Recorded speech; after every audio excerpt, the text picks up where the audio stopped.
അക്കാലത്ത് യേശുവിൻ്റെ വാക്കുകൾ കേട്ടപ്പോൾ ഇവൻ യഥാർത്ഥത്തിൽ പ്രവാചകനാണ് എന്ന് ചിലർ പറഞ്ഞു. മറ്റു ചിലർ പറഞ്ഞു ഇവൻ ക്രിസ്തുവാണ്. എന്നാൽ വേറെ ചിലർ പറഞ്ഞു ക്രിസ്തു ഗലീലയിൽ നിന്നാണോ വരിക? ക്രിസ്തു ദാവീദിന്റെ സന്താന പരമ്പരയിൽ നിന്നാണെന്നും ദാവീദിന്റെ ഗ്രാമമായ ബെത്ലഹേമിൽ നിന്ന് അവൻ വരുമെന്നുമല്ലേ വിശുദ്ധ ലിഖിതം പറയുന്നത്.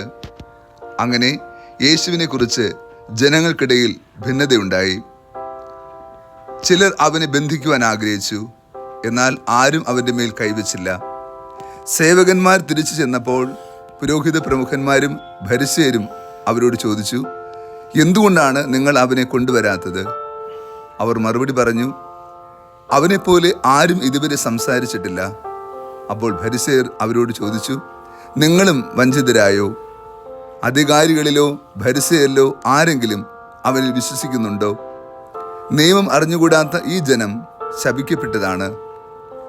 മുമ്പൊരിക്കൽ യേശുവിൻ്റെ അടുക്കൽ പോയവനും അവരിൽ ഒരുവനുമായ നിക്കോദേമോസ് അപ്പോൾ അവരോട് ചോദിച്ചു, ഒരുവന് പറയുവാനുള്ളത് ആദ്യം കേൾക്കാതെയും അവൻ എന്താണ് ചെയ്യുന്നതെന്ന് അറിയാതെയും അവനെ വിധിക്കുവാൻ നമ്മുടെ നിയമം അനുവദിക്കുന്നുണ്ടോ?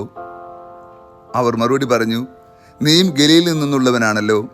പരിശോധിച്ച് നോക്കൂ, ഒരു പ്രവാചകനും ഗലീലയിൽ നിന്ന് വരുന്നില്ല എന്ന് അപ്പോൾ മനസ്സിലാകും. ഓരോരുത്തരും സ്വന്തം വീട്ടിലേക്ക് പോയി. ഈശോയിൽ ഏറ്റവും സ്നേഹമുള്ള പ്രിയ ദൈവമക്കളെ, ഈ വിശുദ്ധ പ്രഭാതത്തിൽ നാം ദൈവതിരുസന്നിധിയിൽ പ്രാർത്ഥനാപൂർവമായിരിക്കുമ്പോൾ ക്രിസ്തു ദർശനത്തിൻ്റെ ആത്മീയത ധ്യാനിക്കാം. ഇന്നത്തെ സുവിശേഷത്തിലൂടെ നാം ധ്യാനിക്കുന്ന ഏറ്റവും മനോഹരമായ ചിന്ത, യഹൂദ ജനങ്ങൾക്കിടയിൽ ഒത്തിരി പേർക്ക് യേശുവിനെ മനസ്സിലാകുന്നു എന്നതാണ്.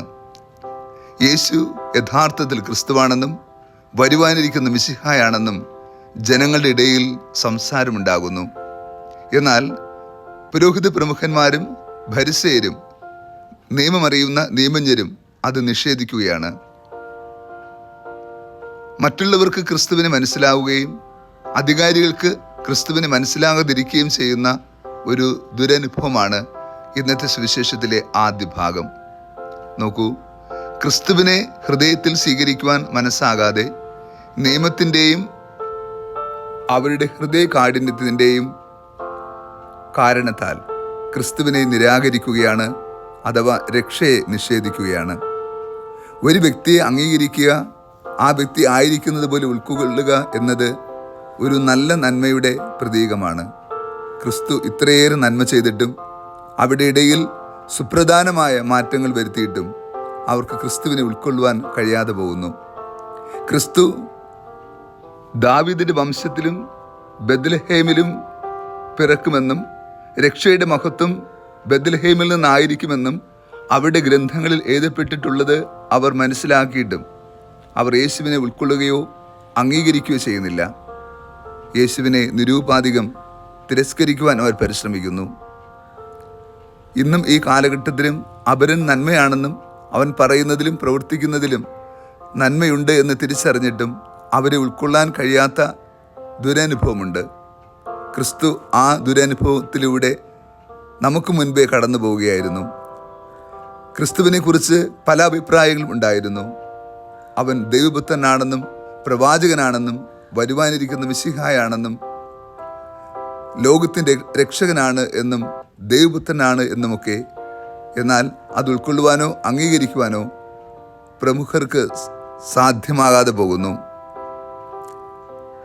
എന്നാൽ ക്രിസ്തുവിനെ അംഗീകരിക്കുന്ന ഒരു ജനതയെ വിശുദ്ധ ഗ്രന്ഥത്തിൽ കാണുന്നു. അവരാകട്ടെ ജീവിതത്തിൻ്റെ നൊമ്പരങ്ങളിലൂടെ കടന്നുപോയ സാധാരണക്കാരായ മനുഷ്യരായിരുന്നു. അന്ധരായ മനുഷ്യർ ക്രിസ്തുവിനെ തിരിച്ചറിഞ്ഞു. രോഗികളും മുടന്തരും തളർവാദ രോഗികളും ക്രിസ്തുവിനെ തിരിച്ചറിഞ്ഞു. ഈ ലോകത്തിൻ്റെ അത്ര വലിയ ബലങ്ങളില്ലാത്ത ദരിദ്രരും സാധാരണക്കാരുമായ മനുഷ്യർ ക്രിസ്തു രക്ഷകനാണെന്നും മിശിഹായാണെന്നും വരുവാനിരിക്കുന്ന ദൈവപുത്രനാണ് എന്നുമൊക്കെ ഉൾക്കൊണ്ടു. എന്നാൽ അറിവിൻ്റെ ധാർഷ്ട്യത്തിൽ ജീവിക്കുന്ന ഒരു ജനവിഭാഗത്തിന് ക്രിസ്തുവിനെ അംഗീകരിക്കുവാൻ കഴിയാതെ പോവുകയും അവർ ക്രിസ്തുവിനെ തിരസ്കരിക്കുകയും ചെയ്തു.